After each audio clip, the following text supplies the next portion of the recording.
और आपको बताऊं, ये राम कथा जीवन जीने का ढंग बताती है।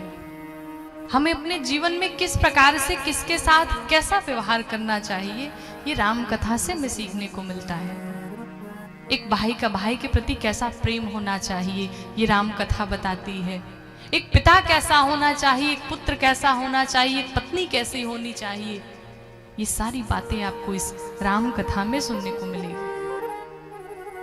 और आपको बताऊं, इस 9 दिन की कथा में, इस 9 दिन की कथा में आप पूरी कथा श्रवण करें। लेकिन मैं ये नहीं कहती कि आप भगवान राम के पूरे चरित्र को ही अपने जीवन में उतारें, ये हमारे और आपके बस की बात नहीं है। लेकिन इस 9 दिनों में अगर एक भी चरित्र भगवान राम का आपके अंदर प्रवेश कर गया तो पूरा का पूरा राम चरित्र स्वयं आ जाएगा।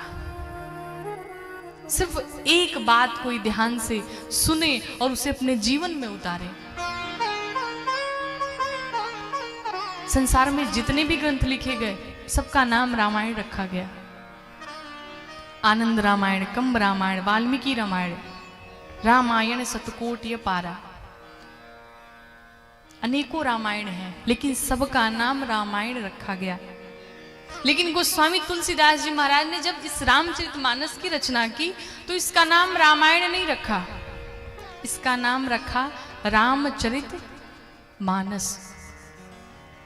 आप जब रामचरितमानस का ग्रंथ अपने हाथ में उठाएंगे तो सबसे पहले लिखा रहता है राम, फिर आता है चरित और फिर आता है मानस। मानस का अर्थ होता है मन। अर्थात गोस्वामी जी कहना चाहते हैं कि इस रामचरितमानस को जो पढ़ेगा और अपने जीवन में उतारेगा, उसकी इस मानस पटल पर पूरा का पूरा रामचरित्र आकर के विराजमान हो जाएगा। इसलिए मैंने इसका नाम रामायण नहीं बल्कि रामचरितमानस रखा। रामचरित मानस एहि नामा।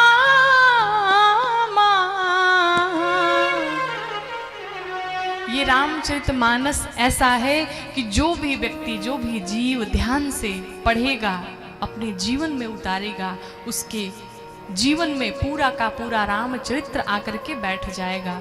इसीलिए गोस्वामी जी ने इस ग्रंथ का नाम रामचरितमानस रखा। देखिए, मंदिर में जाने का एक नियम होता है। आप मंदिर में जब प्रवेश करते हैं तो उसकी कुछ शर्तें होती हैं कि आप मंदिर में जाएंगे, स्नान करके जाएंगे। शर्त है ना कि आप मंदिर में प्रवेश करेंगे तो स्नान करके ही जाएंगे। लेकिन मानसरोवर में प्रवेश करने का कोई नियम नहीं बनाया गया, कोई शर्त नहीं रखी गई। उसी प्रकार से ये जो रामायण है ये मंदिर है, इसे हम और आप पढ़ नहीं सकते। बिरले कोई होगा जो वाल्मीकि रामायण पढ़ता होगा, या फिर किसी को एक श्लोक याद हो वाल्मीकि रामायण से। लेकिन अगर अभी रामचरितमानस को उठाया जाए, लगभग सबके घर में मिलेंगे। और कोई चौपाई याद हो ना हो, लेकिन एक चौपाई हर बच्चे को याद है।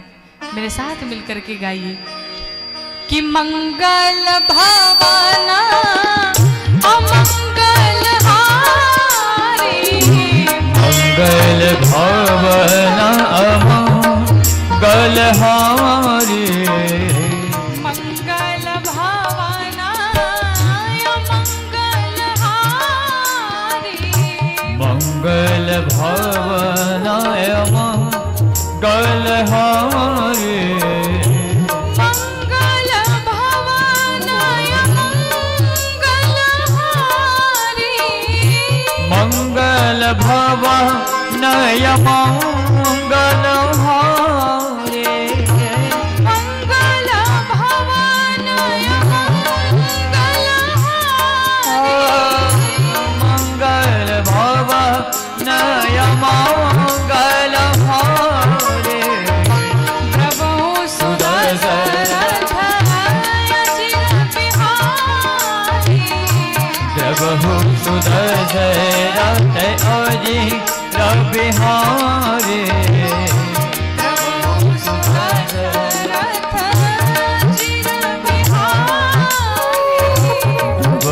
सुदशरथ अजी रविहारे प्रभु